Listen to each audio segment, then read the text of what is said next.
Hi, my name's Phil. I like talking about politics. In this video, I'm just going to do a little roundup of the tales of the social fabric of the Tories unravelling the past few days that might otherwise be missed. We've got one sleazy Tory suing another sleazy Tory, a tax-dodging sleazy Tory getting his lies called out by the head of tax revenues, and the sleaziest Tory of them all potentially getting even more of our money to pay for his own personal legal defence against the latest Partygate inquiry. You have to wonder if there are Tory MPs looking at all this behaviour, aghast, and just have their head in their hands now, or if they intend to actually do something about it. But first, if you'd like to be notified of daily news and politics, please subscribe to the channel and click the bell notification icon. So let's begin with Nadhim Zahawi again. He is the Tory of the week, isn't he? There seems to be a suggestion that the ethics inquiry into his behaviour will be concluded within 2 weeks, comfortably within 2 weeks, I hear. Now, that is a shorter time than it could have been, which, as I alluded to earlier this week, would be an indicator that Hanock is just using it as an excuse to get rid of him. He is going to be sacked. He can't remain. But it's also a very long time for Hanock to be defending this farce. In fact, I don't think Rishi Sunak has really learned the most important lesson of Boris Johnson's final year in office. That is, the longer you leave a scandal to run, the more information will come out. And the information that comes out is going to be more and more damaging. Sunak was right in the middle of the political storm which eventually engulfed Johnson. In fact, he was hunkering down, eagerly waiting for it to topple the then Prime Minister so that he could have a crack at the job. He should have been paying careful attention, but he obviously wasn't. He should have dealt with Zahawi immediately that it became clear that his position was untenable. Yes, there would be very awkward questions asked about what Sunak knew and when. But those questions are being asked anyway. This charade of an inquiry does not shield him from them. But if Sunak had sacked Zahawi at the weekend, the public, which is all that matters, doesn't matter about opposition MPs or his own MPs, the public would have largely moved on. Opposition politicians would have asked Sunak these questions, but many Tory voters would have just gone, well, look, the Prime Minister has acted decisively to restore integrity in his government. But he's blown it now. Zahawi was trying to claim that he made an innocent mistake. That has also been called out. Yesterday, the Cabinet were at Chequers for a day out, as I talked about. You know, they started with a few parlour games, I gather, although Pin the Tail on the Donkey collapsed when Dominic Raab objected to having pins stuck in him. But back at the House of Commons, MPs were still getting on with non-government business. That included a meeting of the Public Accounts Committee. They were asking questions of the head of HMRC, Jim Harrer. Well now, I mean, if you're going to be interviewing the most senior tax officer in the country at a time of a tax scandal in government, well, you're bound to ask him about it, aren't you? Harrer did make clear that he couldn't discuss individual cases, which is fair enough, but he did say he could discuss general points. He made it clear you do not get a penalty for an innocent mistake. Well, Zahawi got a penalty, a big one, and he's claiming it's an innocent mistake. So basically, head of HMRC has said, no, he's lying, mate. He said, if you make an error, but there's like a reasonable excuse, you will pay the outstanding tax, of course you will, and you will pay any interest if it's late. But he said you do not pay a penalty. And he was making the point there's legislation that dictates how these tax issues are resolved. It's not down to the whims of tax officers.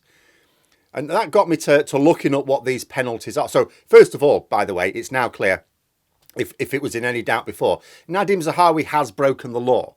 That's clear from this hearing yesterday. He may not have met the bar to pursue a criminal investigation, but he's broken the law. But we also know that Zahawi has paid a 30% penalty on top of the outstanding tax. Now, presumably there'll be interest on that as well because it's years out of date. Now, this is interesting. As I say, Zahawi's giving the impression it was all a little oversight. If so, the rules say that, you know, if you make an error due to a lack of reasonable care, you can be fined anything up to 30% of the outstanding tax as a penalty. So, Nadhim Zahawi has paid 30%. Maybe he was considered to have just acted without reasonable care, what he is calling an innocent mistake, although Harrer is clear it's not innocent. But if you make a deliberate error, you can be fined between 20% and 70% of the tax due. If it's deliberate and you attempt to conceal it, the penalty goes from between 30% to 100%. So basically 30% is exactly the amount that is possible in all three cases.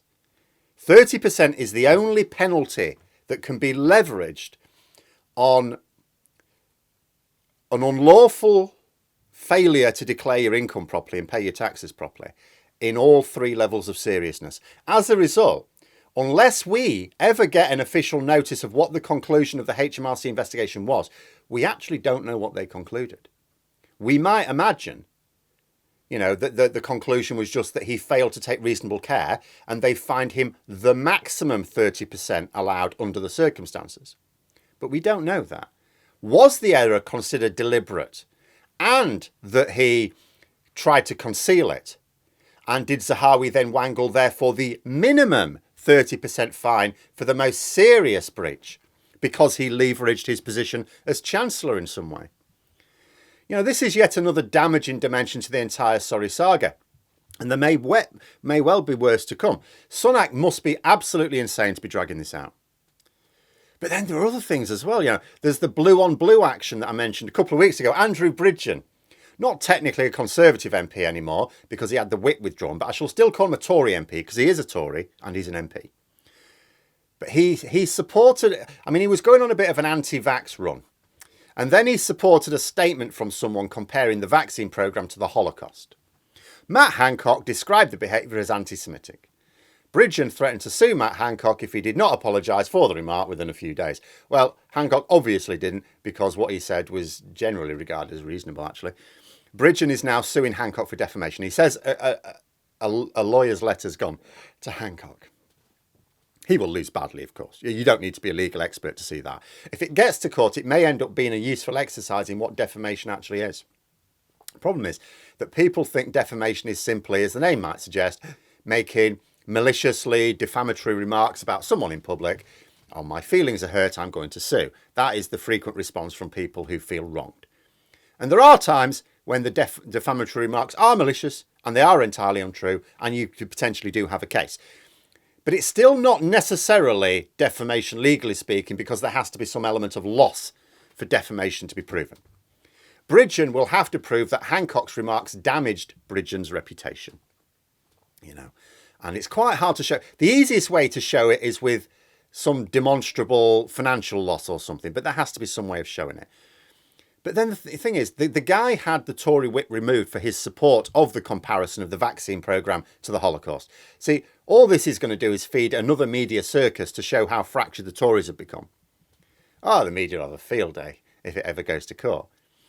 Finally, there's Boris Johnson's final bit of taxpayer waste. He has already been given a budget of £222,000 of our money to pay for lawyers to defend himself in the Privileges Committee investigation.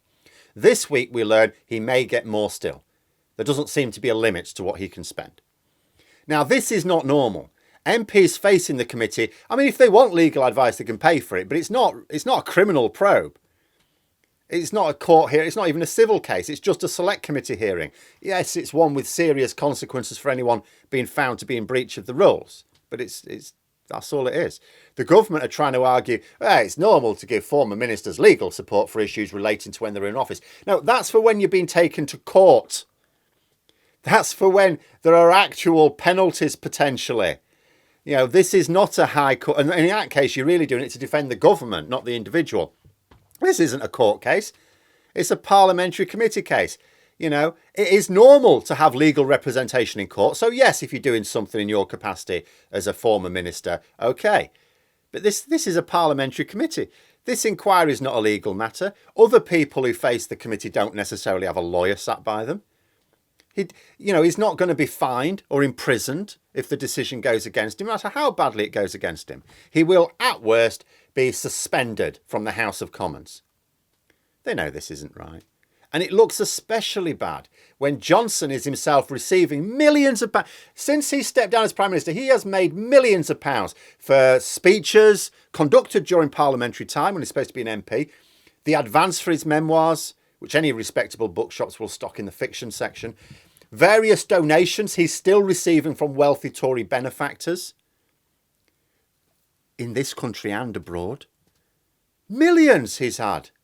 He doesn't need such expensive legal advice, and if he chose to have it anyway, he's making more than enough to pay for it himself.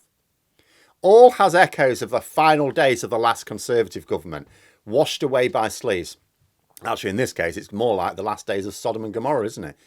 You know, it's much more amplified now. It's like this latest Tory government where they were sort of similar to previous ones, just without the boundaries. Imagine it being like a drunk. It's someone behaving drunkly.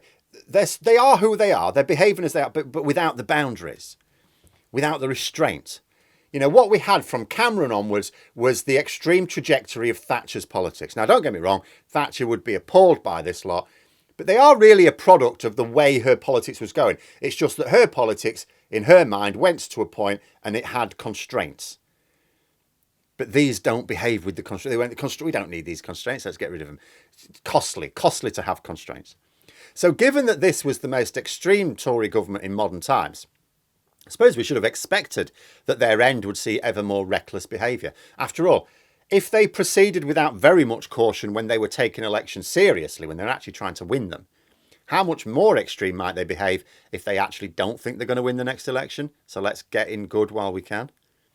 But there we are. Those are my thoughts. Let me know yours in the comments below. Hope you found the video interesting. If you did, please click the like button if you'd like to support the channel further, the join button for memberships, and until next time, I'll see you later.